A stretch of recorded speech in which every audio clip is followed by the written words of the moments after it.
दोस्तों नमस्कार, स्वागत है एक बार फिर से देश और दुनिया की तमाम बड़ी खबरों में। यदि आपने अभी तक चैनल को सब्सक्राइब नहीं किया है तो कृपया चैनल को लाल बटन दबाकर सब्सक्राइब करें और घंटी बटन भी दबा दें। ये पहली बड़ी खबर है। देश भर में फिर से चला मोदी मैजिक। बीजेपी की आंधी में उड़ गई कांग्रेस पार्टी। दरअसल तेलंगाना, राजस्थान, छत्तीसगढ़ और मध्य प्रदेश विधानसभा चुनाव की गणना रविवार सुबह से ही शुरू हो गई थी। दोपहर होते होते चारों राज्यों में रुझान लगभग स्पष्ट हो गए। इनमें से हिंदी पट्टी के तीनों राज्यों राजस्थान, छत्तीसगढ़ और मध्य प्रदेश में बीजेपी सरकार बनाने की तैयारी कर रही है। खासतौर पर राजस्थान, जहां पर हर 5 साल पर सरकार बदलने का रिवाज पिछले कुछ दशकों से चल रहा है, वही कायम रहा। यहां पर कांग्रेस सरकार को हटाकर बीजेपी ने बहुमत हासिल किया है। राजस्थान में जीत की ओर बढ़ रही बीजेपी के शानदार प्रदर्शन पर संसदीय कार्य मंत्री प्रहलाद जोशी ने बेहद खुशी जाहिर की। उन्होंने इस जीत को पीएम नरेंद्र मोदी को समर्पित करते हुए कहा कि आज हम बेहद खुश हैं। लोगों ने मोदी जी को फिर से एक बार स्वीकार किया है। आपको बता दें कि फिलहाल मोदी मैजिक में कांग्रेस पार्टी पूरे तरीके से साफ हो गई है। आपको बता दें कि राजस्थान, छत्तीसगढ़ और मध्य प्रदेश में बीजेपी की बंपर जीत हुई है। अगली बड़ी खबर, राजस्थान में कांग्रेस की करारी हार के बाद कांग्रेस में पड़ गई टूट। अशोक गहलोत पर उनके ही करीबी ने मर दिए हार के आरोप। दरअसल राजस्थान विधानसभा चुनाव के नतीजे अब लगभग पूरे तरीके से साफ हो गए हैं और रुझानों में बीजेपी ने कांग्रेस को पूरे तरीके से पछाड़ दिया है। इसी के साथ कांग्रेस नेताओं और कार्यकर्ताओं में मायूसी छा गई है। मुख्यमंत्री अशोक गहलोत के करीबी कहे जाने वाले ओएसडी लोकेश शर्मा ने अपने सोशल मीडिया अकाउंट टैक्स पर कहा कि जहां पर पुराने पत्ते नहीं झड़ते वहां बसंत नहीं आता। यानी उनका साफ कहना था कि यदि ये चुनाव सचिन पायलट के नेतृत्व में लड़ा जाता तो शायद कांग्रेस पार्टी राजस्थान में अपनी सरकार बना सकती थी। इसीलिए उन्होंने कहा कि जहां पर पुराने पत्ते नहीं झड़ते वहां बसंत नहीं आता। अगली बड़ी खबर, राजस्थान में बीजेपी की बंपर जीत। पार्टी कार्यालय में जमकर मनाया जा रहा जश्न। अब मुख्यमंत्री पर आला कमान लगाएगा मुहर। दरअसल राजस्थान के विधानसभा चुनाव में भारतीय जनता पार्टी ने बंपर जीत हासिल की है। ऐसे में सवाल ये उठ रहा है कि अब राजस्थान में बीजेपी की तरफ से मुख्यमंत्री कौन होगा। राजनीतिक जानकारों की माने तो वसुंधरा राजे सिंधिया, बीजेपी की राजस्थान इकाई के अध्यक्ष सीपी जोशी और सतीश पुनिया इस रेस में आगे बताए जा रहे हैं। इसके अलावा राजेंद्र राठौड़ का नाम भी चर्चा में है। उधर मतगणना के शुरुआती रुझानों में बीजेपी को काफी बढ़त मिलने के साथ ही उत्साहित बीजेपी कार्यकर्ताओं ने पार्टी कार्यालय में सुबह से ही जश्न शुरू कर दिया था। पार्टी कार्यकर्ता सुबह ही पार्टी कार्यालय पहुंच गए और रुझानों में बीजेपी को कांग्रेस पर बढ़त मिलती दिखाई देने के साथ ही उन्होंने ढोल नगाड़ों के साथ जश्न मनाना शुरू कर दिया। आपको बता दें कि अब जब बीजेपी ने बंपर जीत हासिल की है तो कार्यकर्ताओं ने जमकर जश्न मनाना शुरू कर दिया है। उधर आला कमान अब मुख्यमंत्री के नाम पर मोहर लगाने की तैयारी में है। अगली बड़ी खबर, मध्य प्रदेश में बीजेपी की जीत के बाद ज्योतिरादित्य सिंधिया ने मुख्यमंत्री शिवराज सिंह चौहान की जमकर की तारीफ। बोले ये उनका ही जादू है। दरअसल मध्य प्रदेश विधानसभा चुनाव में ये साफ हो गया है कि बीजेपी ने बहुमत का आंकड़ा पार कर लिया है। इसी के साथ बीजेपी के नेताओं और कार्यकर्ताओं में जश्न का माहौल है। इसी बीच केंद्रीय मंत्री ज्योतिरादित्य सिंधिया का बड़ा बयान सामने आया है। उन्होंने कहा कि ये बीजेपी की डबल इंजन सरकार पीएम नरेंद्र मोदी के नेतृत्व, अमित शाह और जेपी नड्डा के संकल्प और मध्य प्रदेश में प्रत्येक बीजेपी कार्यकर्ता की कड़ी मेहनत और मुख्यमंत्री शिवराज सिंह चौहान के जनता के प्रति समर्पण का जादू है। ज्योतिरादित्य सिंधिया ने कहा कि शिवराज सिंह चौहान की जनता और जन कल्याणकारी योजनाओं के प्रति संकल्पता ने बीजेपी को जीत की ओर बढ़ाया है। उन्होंने आगे कहा कि वो मध्य प्रदेश की जनता को धन्यवाद प्रकट करना चाहते हैं जो उन्होंने लगातार 5वीं बार अपना मत भारतीय जनता पार्टी को दिया है। उन्होंने कहा कि हम जनता को पूर्ण विश्वास देते हैं कि हम उनकी आशा और अभिलाषा पर संयुक्त रूप से खड़े उतरेंगे।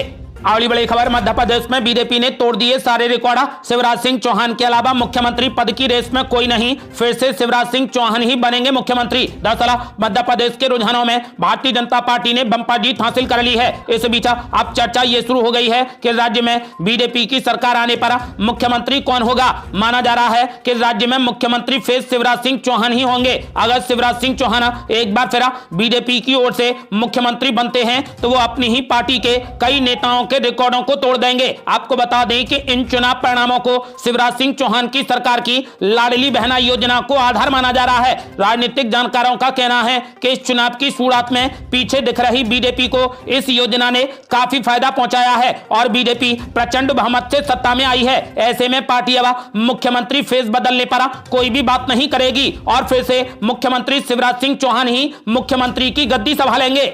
अगली बड़ी खबर, कांग्रेस पार्टी की करारी हार के बाद कांग्रेस पार्टी में हो गई बड़ी बगावत। कांग्रेस नेता संदीप दीक्षित ने अपनी ही पार्टी पर बोला जबरदस्त हमला।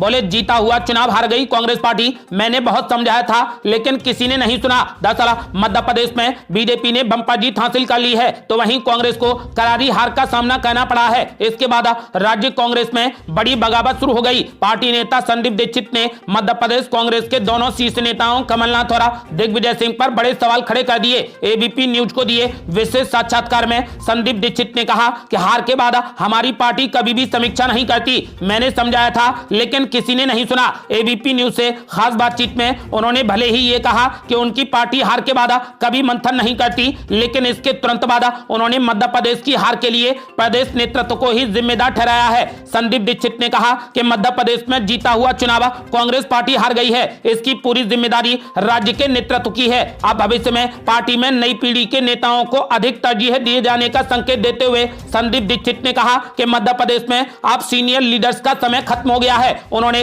प्रदेश नेतृत्व पर मनमानी का आरोप लगाते हुए कहा कि मैंने उन्हें बहुत समझाया था लेकिन मेरी बात किसी ने नहीं सुनी। अगली बड़ी खबर, मध्य प्रदेश और राजस्थान के अलावा छत्तीसगढ़ में भी बीजेपी को मिला प्रचंड बहुमत। अब मुख्यमंत्री के नाम पर मोहर लगाने की तैयारी कर रहा आलाकमान। दरअसल छत्तीसगढ़ में भी भारतीय जनता पार्टी को प्रचंड बहुमत मिला है। इन सब के बीच अब राज्य की बीजेपी इकाई में मुख्यमंत्री फेस को लेकर चर्चा शुरू हो गई है। माना जा रहा है कि पार्टी एक बार फिर रमन सिंह को मौका दे सकती है। हालांकि रविवार को पत्रकारों से बातचीत करते हुए उन्होंने खुद इस रेस से पीछे हटने के साफ संकेत दे दिए। पूर्व मुख्यमंत्री ने कहा कि चुनाव मेरे नेतृत्व में नहीं लड़ा गया है, इसीलिए जो भी फैसला होगा वो आलाकमान ही करेगा। वहीं सूत्रों की माने तो पूर्व आईएएस अधिकारी और बीजेपी प्रत्याशी ओपी चौधरी, बीजेपी इकाई के अध्यक्ष अरुण कुमार साव और राज्यसभा सांसद सरोज कुमार पांडे का नाम रेस में आगे है। आपको बता दें कि बीजेपी के वरिष्ठ नेता और पूर्व मुख्यमंत्री रमन सिंह ने कहा कि छत्तीसगढ़, मध्य प्रदेश और राजस्थान में बीजेपी को प्रचंड बहुमत मिला है। उन्होंने कहा कि बीजेपी तीनों ही राज्यों में स्पष्ट बहुमत के साथ अपनी सरकार बनाने जा रही है। आपको यह भी बता दें कि फिलहाल राजस्थान में भी अब आलाकमान मुख्यमंत्री के नाम पर मोहर लगाने की तैयारी कर रहा है।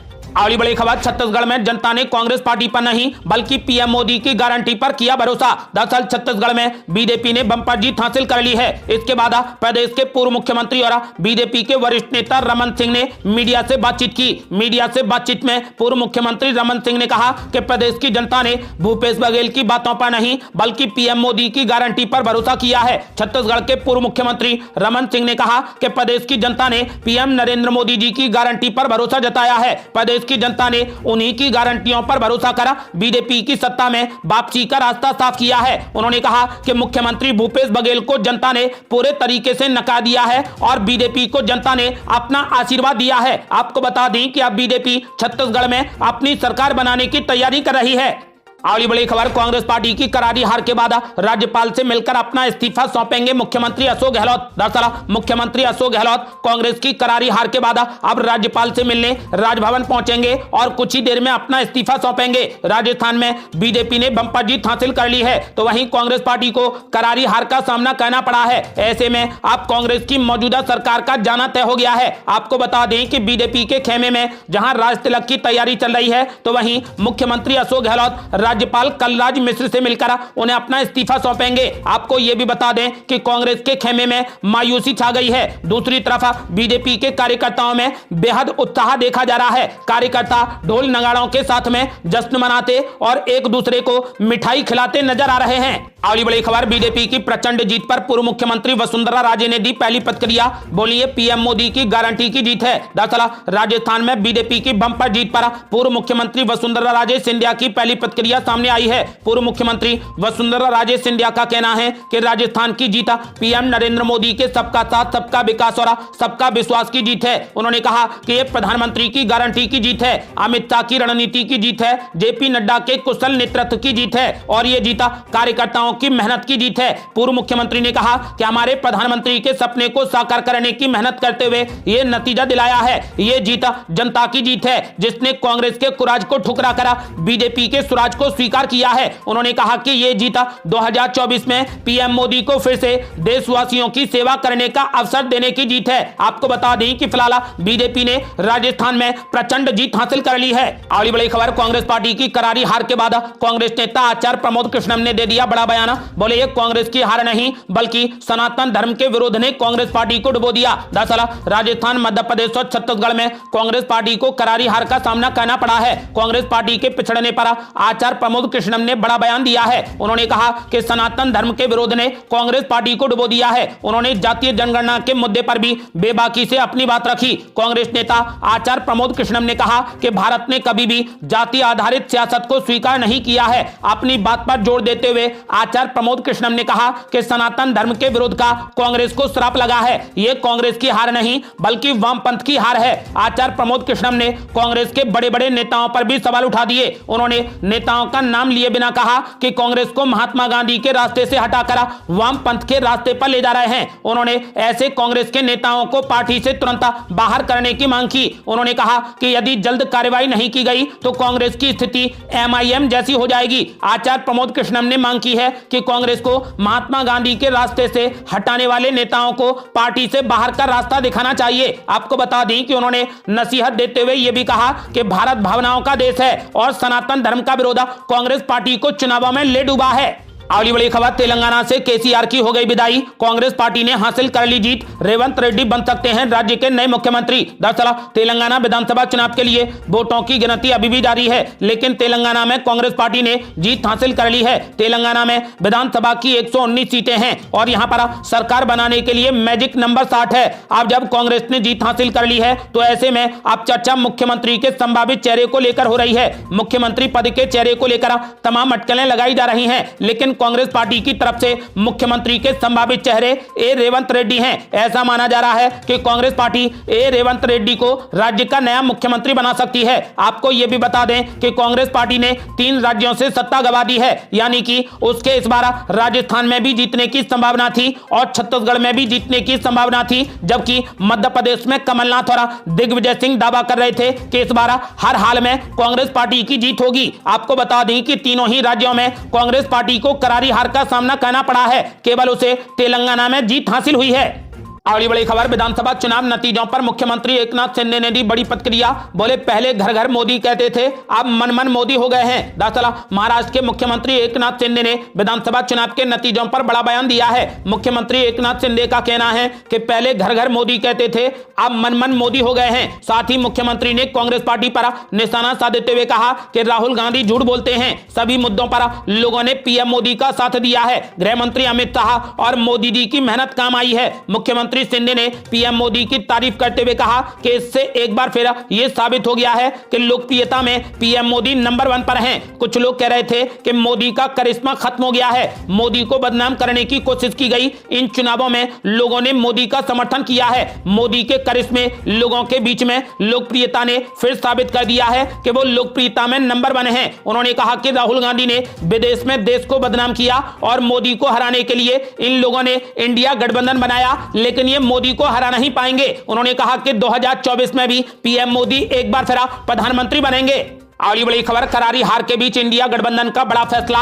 6 दिसंबर को होगी इंडिया गठबंधन की अगली बैठक। दरअसल लोकसभा चुनाव से पहले लिटमस टेस्ट माने जाने वाले 5 राज्यों के विधानसभा चुनाव में से 4 पर आज परिणाम घोषित हो गए हैं। वोटों की गिनती लगातार जारी है, लेकिन कांग्रेस पार्टी 3 राज्यों में चुनाव हार गई है। ऐसे में 2024 के लोकसभा चुनाव में केंद्र की सत्ता से बीजेपी को उखाड़ फेंकने की मंशा लिए बने विपक्षी गठबंधन इंडिया को झटका लगा है। ऐसे में इंडिया गठबंधन की रणनीति में फिर बदल की तैयारियां भी शुरू हो गई हैं। सूत्रों ने बताया कि सोमवार को 5 राज्यों के चुनाव परिणाम स्पष्ट हो जाने के बाद 6 दिसंबर को दिल्ली में इंडिया गठबंधन की बड़ी बैठक बुलाई गई है। ये थी अब तक की बेहद बड़ी खबरें। रोजाना की ताजा खबरों को जानने और हमसे जुड़ने के लिए चैनल को लाल बटन दबाकर सब्सक्राइब करें और घंटी बटन भी दबा दें। जल्दी मिलते हैं बड़ी अपडेट के साथ, तब तक के लिए जय हिंद, जय भारत।